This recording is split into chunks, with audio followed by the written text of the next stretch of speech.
гости выставки.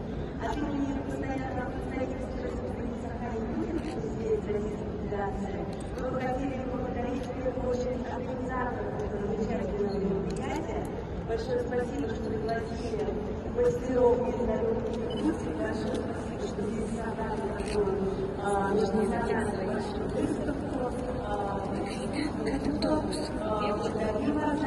И, конечно же, от имени постоянного представителя Республики Саха-Якутия, президента Российской Федерации Олега Владимировича Кулика, я сегодня хотела бы вручить благодарность нашим землякам, тем самым поддержать их. Сейчас одну секунду внимания.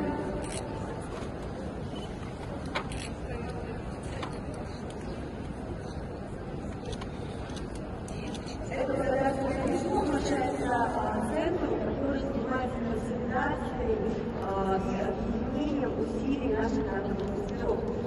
Национальный центр информационной искусства и художественных промыслов «Север» за вклад в развитие популяризации культуры народной республики Саха-Якутия, пропаганду духовной и нравственной ценности и сохранение народных традиций, выражая признательность за плодотворное участие в 11-й международной выставке